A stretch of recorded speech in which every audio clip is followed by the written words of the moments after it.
Congratulations. Thanks.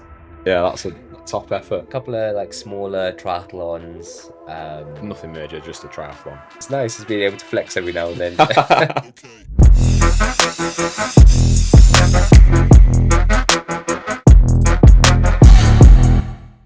I think I was saying to my work colleagues that I'm not going to take it off for like a whole week. Yeah, you should be proud, man. That is a massive achievement. Yeah, thanks. I mean, I haven't taken the wristband thing off yet. I mean, hopefully they do it or they continue to do it in Leeds as well. I think if it gets to the 10-year anniversary, I'll probably do that one. Do it again. Yeah. But for now, I've got a couple of other things that I'm working on. So we'll see how they go first. Have you got any other events or runs that you're going to be completing? Nothing to this standard, to be honest. A couple of like smaller triathlons. Nothing major, just a triathlon.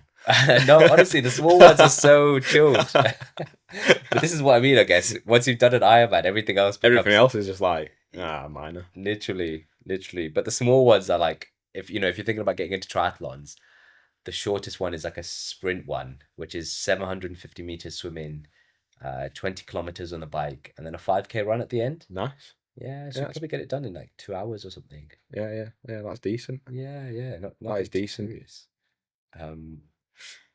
So, how many sort of races have you been involved in over your time? So from 2011, I was actually doing a lot of cycling. Okay. So I've done quite a lot of cycling events like across England. Yeah. Including a couple of like 100 milers where it's like 11,000 feet of climbing or something. Takes me like 9.5 hours to do.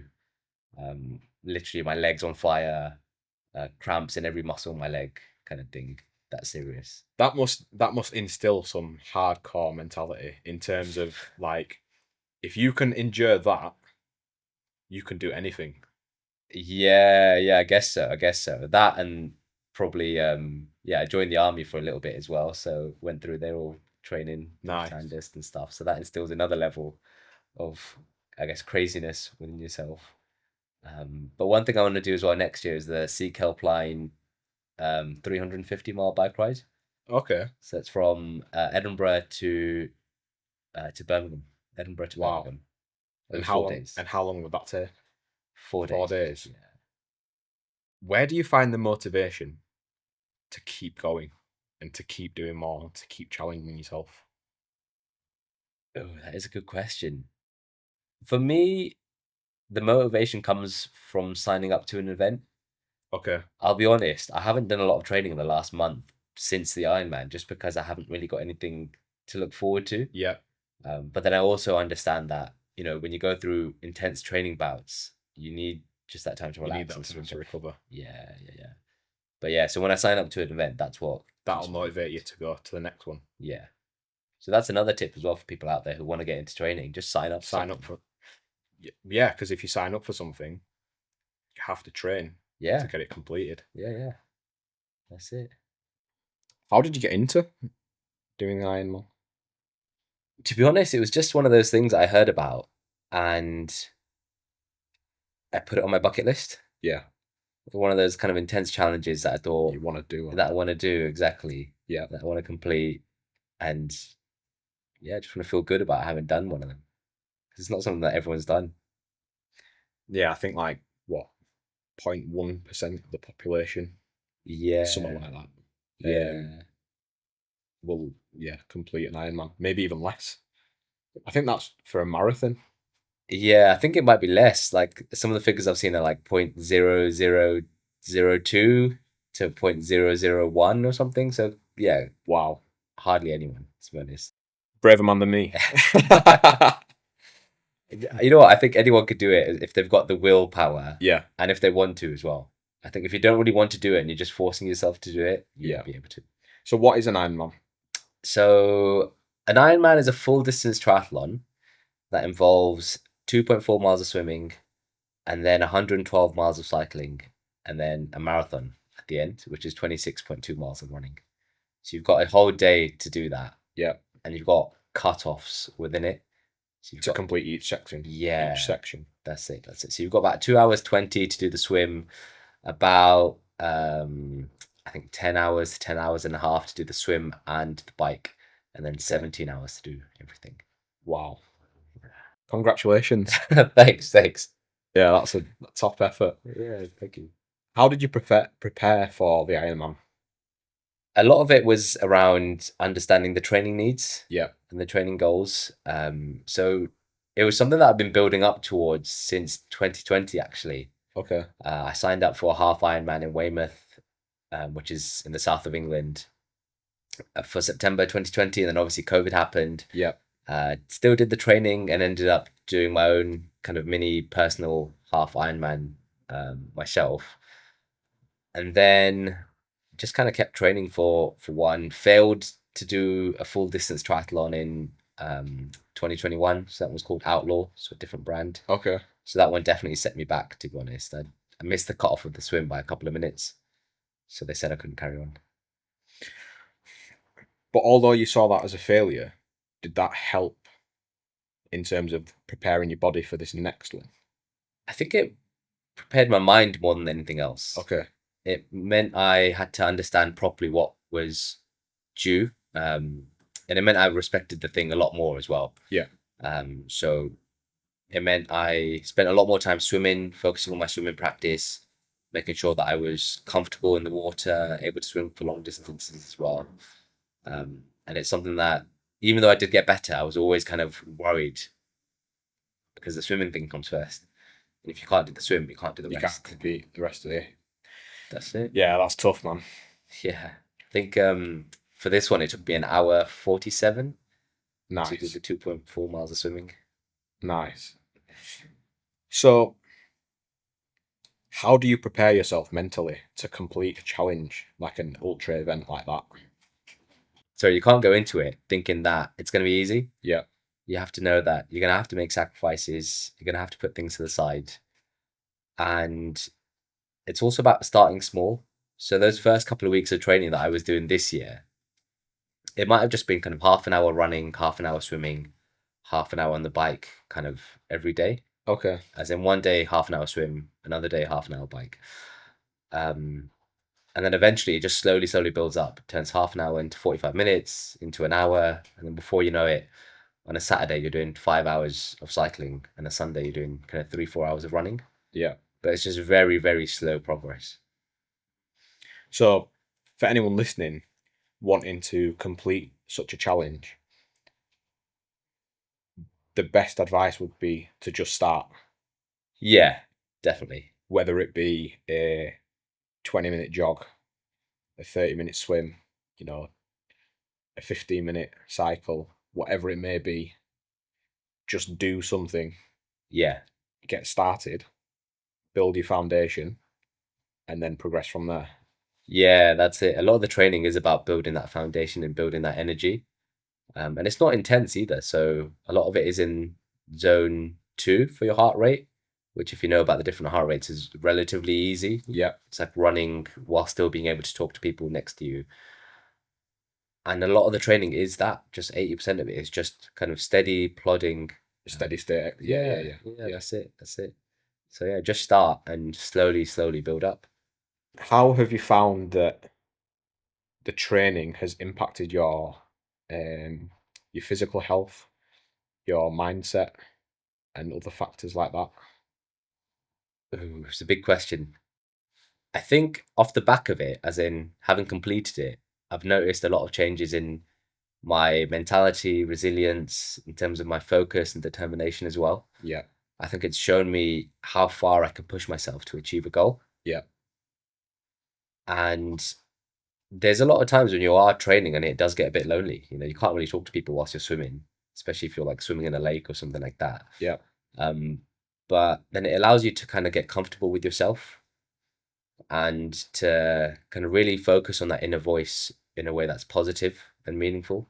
Because I think a lot of people in this day and age don't want to listen to their inner voice, Yeah. and they're quite uncomfortable being by themselves. Whereas this forces you to do that. That leads me nicely on to my next topic of your mindset during the race. So obviously it's a an individual event. You don't have any teammates around you, although there's people running it and completing the Ironman alongside. Ultimately, is yourself. So, what processes do you go through in your mind whilst you're running such a race? On the day, in the morning, it's all about kind of the visualizations, preparing yourself for what's to come. Um, and I guess mentally visualizing all the different scenarios that could happen as well, so that if Yeah, something does happen, you're ready for it. yeah, But then once you've done the swim, which to be fair, this one was quite challenging. 2,000 people in a lake that's not very big is a mission. I had people kind of bumping into me on either side. I had people scratching my feet. One person like almost knocked off my goggles as well. So literally, I had to stop and put my goggles back on. no way. Yeah, so that was a bit intense. But then once you've done that, and when you're on the bike, then it's a bit more free flowing. So you can actually, have a little Start chat to with enjoy people. yourself. Yeah, yeah, and have a little chat with people as you're going along. That's the kind of thing that I like to do to keep things ticking over. Okay. So within the sort of realm of sports psychology, there is various themes of work around visualization and positive self-talk. Is that something that you've used throughout this Ironman? Oh yeah, definitely, especially during the training, because towards the end, when you are pumping in those hours, your legs are just constantly sore. Yeah. Like there isn't a day that goes by where your legs aren't hurting. So when you've got a big session the next day as well, it is about giving yourself a lot of positive talk, um, giving yourself as well some mental motivating goals Okay. afterwards. So after the big bike rides on Saturdays, I'd usually have a whole pizza and garlic bread to myself. Literally just Something to came. look forward to. Yeah, yeah, that's it, that's it. And you know that you can't have that until after you've done the big session. Yeah. So little things like that, to keep you focused, to keep you going, definitely help. How have the principles of Sikhi influenced your mentality towards completing the Ironman? I guess we hear a lot about historical leaders in Sikhi who had kind of great physical strength, endurance, some of the battles that they had to go through. And so training for this as well kind of made me feel as if I was bettering myself in that way, Yeah. that I was making myself ready for battle almost. Yeah. So it definitely helped. It definitely reminded me of kind of our ancestors who would, work quite hard, train quite hard for kind of any scenario that would come up, especially when you kind of compare it to your peers and other people in your generation who aren't able to do such things. Um, you can get a little bit carried away as well because you end up normalizing these crazy distances. Yeah, I'm just off for a 5-hour jog. Literally, literally. What you doing? Exactly, exactly. Honestly, it was mental. Like I'd do like 70 miles on the bike on Saturday and Yeah, do a half marathon on Sunday and still get like this happened this year actually, the Leeds half marathon. I think it was like April, May time. And I ended up getting sub 2 hours as well, which is a relatively good time. that is very good. And that was off the back of 70 miles the day before. And it just becomes a thing that's normal. Wow. Yeah, Yeah, that's very intense. yeah, yeah. Have you faced any sort of injuries throughout your training or any of these competitions that you've participated in? I've had a couple of niggles, I can't lie. Um, but luckily through the use of physios, sports therapists, I've been able to keep myself relatively fit. And then a lot of kind of yoga. So one of the things I do every Friday afternoon is a yoga session for about an hour and a half. Nice. Yeah, so just make sure my muscles are all kind of limber, Yeah, flexing, stretching, doing all that kind of stuff to make sure I stay injury fit as well. And then a lot of strength and conditioning. That's really important, I find, to keep yourself injury free. yeah, yeah, definitely. So, throughout the podcast series, we've discussed various topics. Some of the topics have been around adversity, the risks of becoming sedentary and inactive. Another podcast we had was around the benefits of sports massage. Are these factors or topics that you've experienced whilst training for the Ironman? Yeah, so my work is quite sedentary. So I work at home, kind of on my laptop from 9 to 5. So it means I'm really sedentary. And I Yeah, do try to go out for walks every lunchtime as well for about 20, 25 minutes. Because I think the science says that if you do 22 minutes of brisk walking, you negate all the effects of kind of sitting down for a day.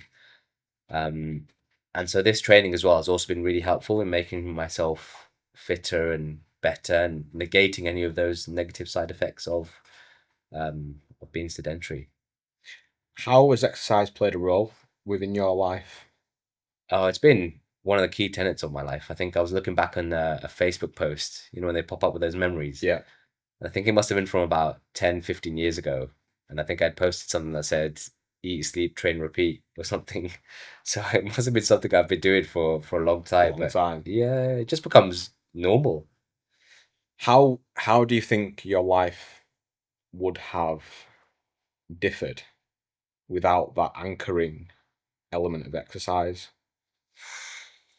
I think I probably would have had a lot more mental health challenges. I think Yeah, one thing I've found is that through the exercise, it just keeps you stable. yeah, It is, like you said, that anchor that keeps you tethered to the ground and stops you floating away into bad spaces. yeah. And I think it's also helped a lot with kind of just positive image. I think when you're exercising and you're training, you get the pump, you feel good, you've got the kind of good hormones and whatever else it is flowing through your body. So you feel nice about yourself. And it means as well that if you go on holiday, you can take your top off. You You don't have feel to you worry. you feel. Oh yeah, I can take my top off. Yeah, yeah, that's it. Exactly. I'm not gonna look like a luddu. Yeah, 100%. 100%. It's nice just being able to flex every now and then. But I wouldn't encourage people to sign up to an Ironman just so they could take their top off on holiday. It's a long way to go for that. Yeah, yeah. So what is it? I'm just reading your shirt. 2.4 mile 2.4 mile swim, swim, 100. 112 miles on a bike, and a full marathon. Yep, that's it. I was listening to the radio, and there was a question around the history of the marathon.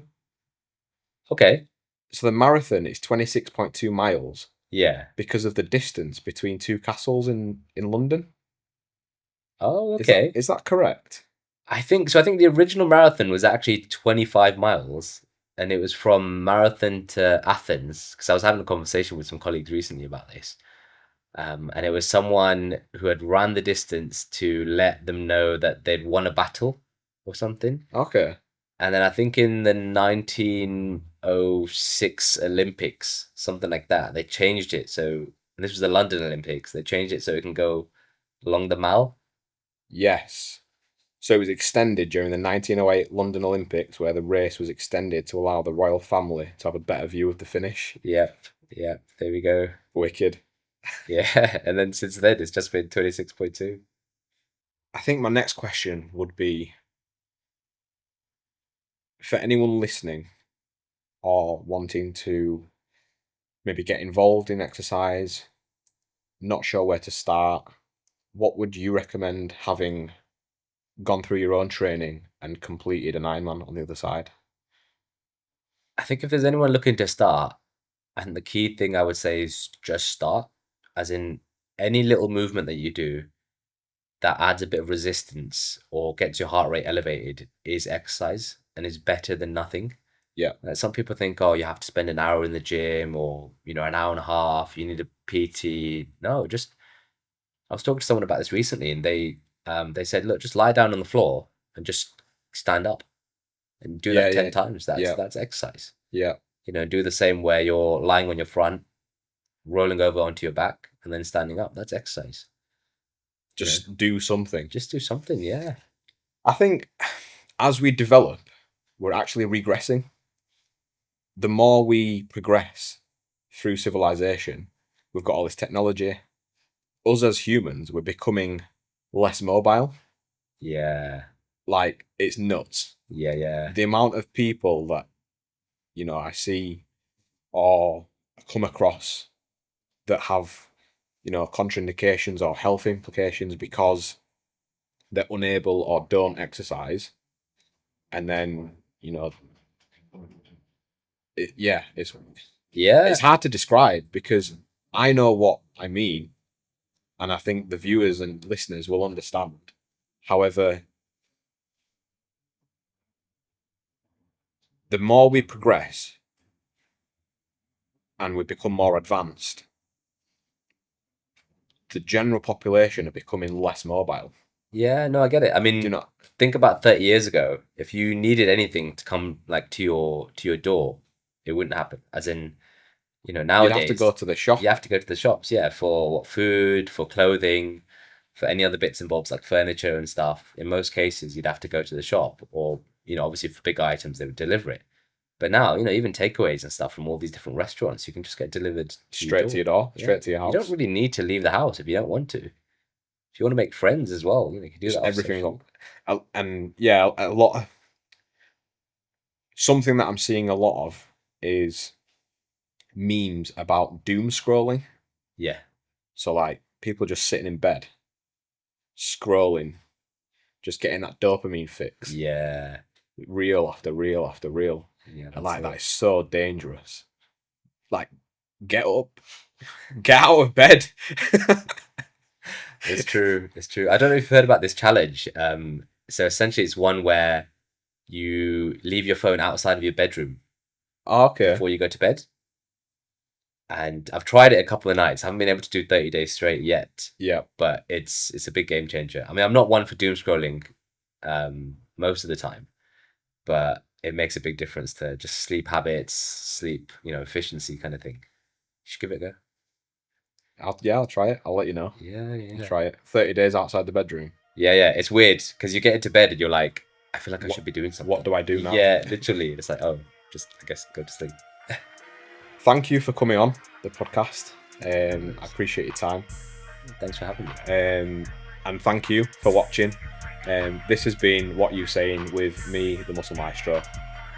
Like, subscribe, and follow.